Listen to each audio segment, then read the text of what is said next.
Fala galera! Como chegou a segunda temporada de Cidade Invisível, eu vou fazer um super resumão que contém spoiler pra você relembrar da primeira temporada e pra quem não sabe, ficar sabendo a história completa. No final, eu vou te explicar cada entidade que a gente encontrou na série. Bora! A gente vai acompanhar o Eric, que é um policial ambiental lá no Rio de Janeiro, e ele vai passar por uma tragédia familiar. Ele vai perder a sua esposa, Gabriela, e um incêndio numa comunidade que ela lutava muito pra transformar em reserva florestal. Cerca de um mês depois, ele vai encontrar numa praia outro cor-de-rosa, que é natural de água doce. Então olha só como é que é louco, né? É uma espécie lá do norte que foi parar em terras cariocas, ou seja, no sudeste. A dificuldade de conseguir uma viatura, muito provavelmente pela falta de verba, fez com que ele tacasse o animal na caçamba da sua caminhonete. E aí ele foi tentar conseguir uma autópsia, uma necrópsia para aquele animal. Chegando lá no instituto, ele não consegue, estava fechado, acho que era jogo do Flamengo, uma coisa assim. E aí, quando ele vai olhar a caminhonete dele, ele percebe que não tem mais um boto ali. Tem um homem. Então a situação que já era ruim complicou ainda mais, porque agora ele tem um cadáver no carro dele. Mas aí quando ele vai examinar o cadáver, ele percebe que os olhos daquele cara estão esbranquiçados, assim como o da sua esposa estava quando ela faleceu. E aí numa tentativa de investigar mais a fundo, e oficialmente também, ele deixa o corpo na floresta. É importante dizer que até o momento o Eric não acreditava em coisas sobrenaturais. E aí uma pausa aqui só pra explicar duas coisinhas. Na praia ele vai se deparar com uma mulher, a Camila, que é a Yara, uma sereia. Por causa da chegada do Eric, ela não vai conseguir tirar o boto dali, né? E aí chega a vez de um rapaz chamado Isaac tentar tirar. Mas ele também não vai conseguir. O Isaac, muito provavelmente, é um dos mais famosos personagens do folclore brasileiro. É o Saci. Ele também não conseguiu, mas é na terceira que vai, né? Como vai ser na terceira vez, sobrou pra quem? A Cuca. Sobrou pra Cuca, a Inês, tirar o corpo do IML na cena mais icônica de Cidade Invisível, a Vila Toré. Bom, na Vila Toré as coisas estão bem tensas. Uma construtora está querendo pagar os atuais residentes para que eles saiam daquela localização, porque eles querem construir um resort para ecoturismo. A galera viveu lá por gerações, tem todo um valor que ultrapassa do monetário. Mas as coisas não estão lá tão boas. Teve um incêndio que matou a Gabriela, e aí depois os peixes começaram a aparecer mortos. Coisas que parecem favorecer a saída deles do local. E eles acabaram de perder a maior protetora deles, que era a Gabriela, né? A esposa do Eric. E agora eles precisam lidar com essa empresa gigante e com um funcionário chamado João. Ele já foi morador local e é filho de um personagem muito importante, que é o Seu Cisso, que ama e defende muito a Vila Toré. E sabe quem Seu Cisso conhece? A Inês, a Cuca. Vou te explicar por quê. Porque há muitos anos, um senhor chamado Antunes convidou o Cisso, né? Chamou o Cisso, falou assim, ó, te dou um trocado e a gente cruza a mata. Só que essa nunca foi a intenção dele. A intenção real dele era matar o Curupira. E pra quem não sabe, o Curupira, ele é o defensor das florestas, da fauna, da flora, e ele pune quem tentar destruí-las. Então, nessa batalha entre Antunes e o Curupira vence a batalha. O seu Antunes, ele vai virar uma entidade chamada Corpo Seco. E ela se origina quando uma pessoa muito, mas muito ruim, geralmente alguém que fez alguma coisa imperdoável, sabe? Morre. E aí nem a terra, nem o céu querem aquela alma. A terra expulsa aquela alma, ela não aceita. E aí aquela alma fica vagando pra fazer maldade. Só que o Seu Cisso e a Cuca, eles não iam permitir isso. E o que eles vão fazer? Eles vão construir um túmulo para deixar fechado ali, para aprisionar o Corpo Seco. Infelizmente, mais tarde vão descobrir que quem libertou o Corpo Seco foi a mesma pessoa que libertou e colocou fogo na floresta. O próprio filho do Antunes, Afonso. E o Afonso é quem comanda a empresa que quer construir o resort de ecoturismo. Bom, o Eric tem uma parceira. Essa parceira dele é a Márcia. E ela começa a ficar preocupada com o amigo, porque ele não tá indo direito pro trabalho, ele tá muito distante. E aí ela mergulha numa investigação que ela nem sabe pra onde vai levar. E aí ela acaba se envolvendo também e conhecendo a Cidade Invisível, né? Esse mundo sobrenatural. O problema é que, ao investigar as mortes, o Eric começou a investigar a própria história dele. A mãe dele tinha tirado a própria vida anos atrás. E aí ele foi descobrir o porquê, o que se passava na cabeça dela. E indo na instituição que ela estava internada, ele pegou desenhos dela e aí ele reconheceu nos desenhos o moço que foi parar lá na caçamba dele. Ou seja, o boto cor-de-rosa. Ah, O que isso quer dizer? Que ele é filho do Boto. É, sim, pois é.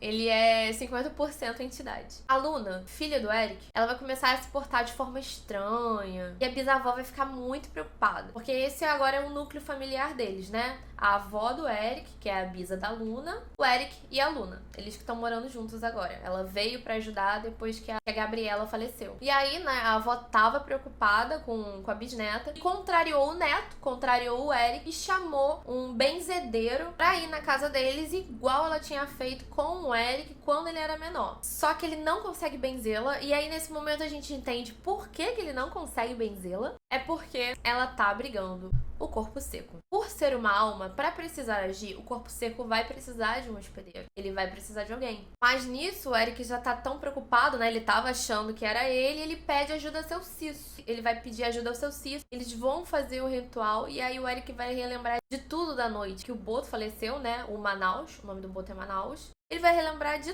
tudo, ele vai ver que não é ele, que na verdade é a Luna. Enquanto isso, em uma ocupação na Lapa, temos Isaac e Iberê. Isaac, como eu falei, é o Saci e Iberê vai ser o Curupira. A princípio, a gente vê o Iberê como um senhor super ranzinza, sabe? Um cara que já perdeu os motivos pra viver.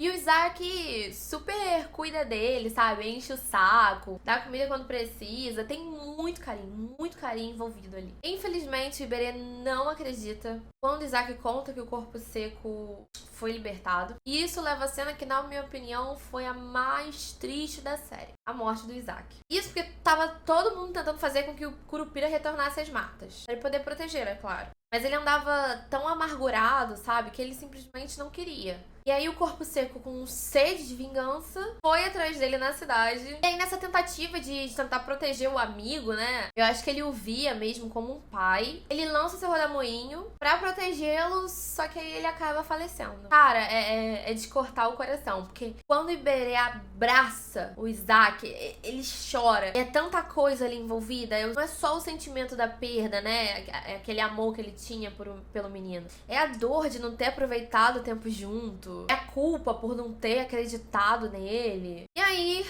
não tinha mais jeito, o Iberê vai retornar às matas. O Eric já sabia que o corpo seco estava na filha dele. E aí, numa tentativa de tentar protegê-la, ele é pai, né? Ele vai falar, sai dela, vem pra mim que eu sou mais forte. E é isso que acontece. E as coisas vão terminar onde tudo começou, na floresta. Eric agora, carregando a maldição do corpo seco, vai se empalar para que essa alma tenha fim. Só que nessa tentativa ele acaba tirando a própria vida. Mas calma, a jornada dele apenas começou e ele vai ressuscitar. Ele vai renascer nas águas sagradas. E é aí que a gente vai para a segunda temporada.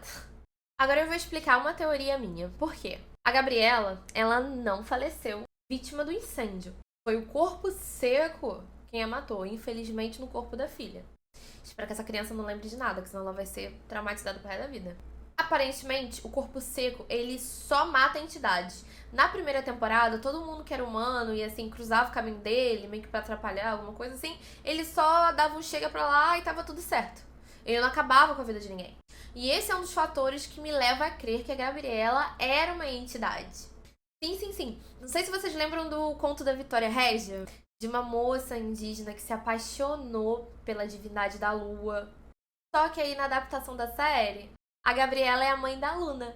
Faz sentido pra vocês? Pra mim faz. Ah, só um fato interessante. A avó do Eric chamou um senhor pra benzê-lo quando ele era ainda criança. Que pode explicar por que em dado momento da série a Yara tentou afogá-lo e não conseguiu, porque que a Cuca, que é uma entidade super poderosa, foi expulsa da mente dele quando ela tava tentando explorar. Ou seja, o corpo dele ficou fechado. E agora eu vou falar sobre as entidades, quem é cada um e como cada um ganhou seus poderes. Quem não se enquadra aí é o que eu vou falar primeiro, que é o Boto Cor-de-Rosa, né? O Manaus. Não se sabe como ele virou uma entidade conhecida, muito provavelmente ele já tá aí há muito tempo. A história dele não fugiu do que a gente conhece, que ele simplesmente seduz mulheres bonitas. Inclusive, o Eric vai ter um irmãozinho, porque ele seduziu uma moça antes de ir de arrasta pra cima. A Cuca, a Inês. Quando jovem, a Inês ficou grávida, a família não aceitou e a expulsou de casa. E aí, sozinha na mata, quando ela foi ter o neném, ele infelizmente faleceu na hora do nascimento. A gente não sabe quanto tempo que isso aconteceu, porém ela não envelhece. E E no momento ali que ela perde seu neném, é tanta dor, é tanto sofrimento, né? Porque ela já tinha passado também. E aí a mãe natureza vai lá e a acolhe com a chegada de uma borboleta. Yara, a sereia, conhecida como Camila, ela foi vítima do homem que ela amava. E no momento que ele jogou seu corpo na água, a natureza o acolheu e ofereceu uma segunda chance. Porém, ela não consegue escapar da sua sina, que é carregar homens pro fundo da água.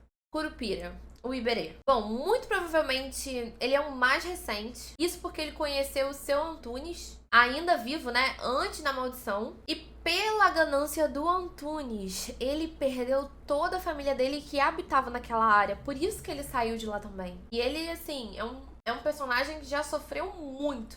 Porque primeiro ele perdeu a família e agora ele perdeu o Isaac. Tutu Marambá. Acho que esse é o personagem que as pessoas menos conheciam. Eu lembrava por causa de uma cançãozinha de Niná. E ele trabalhava no bar da Inês. Infelizmente, ele foi morto pelo corpo seco. A Cuca o criou como um filho. Ela encontrou quando ele era apenas uma criancinha e ela o abrigou. Corpo seco. O Antunes. Ele era um homem muito ganancioso, que sabia da existência das criaturas folclóricas. Como eu disse antes, ele faleceu numa batalha contra o Curupira. E aí ele foi aprisionado em um túmulo para impedir que essa entidade amaldiçoada machucasse os outros. Saci, o Isaac. Ele era aquele moleque parceiro que fazia tudo pra ajudar todo mundo queria ser amigo dele. Muito provavelmente quem não tá familiarizado com o folclore não entendeu que se tirar o gorro do Saci, o Saci é obrigado a te ver. Mas apesar dele ter esse coração maravilhoso, a história de vida dele não é nada feliz, porque ele foi escravizado. Ele foi escravizado e foi deixado acorrentado numa noite. Largaram uma faca com ele e falaram pra ele não estar ali até de manhã. Ou, vocês sabem o que ia acontecer. Ele tenta quebrar a corrente, não conseguiu, e aí pra fugir com ele cortou a própria perna. E aí ele foi pulando até a mata, exausto, sangrando, e a natureza o acolheu no rodamoinho. É isso, galera. Tô super ansiosa pra temporada 2. Espero ter ajudado de alguma forma. Eu vou ficando por aqui. E se você quiser ficar por aqui também, não esquece de me seguir. Grande beijo, até a próxima.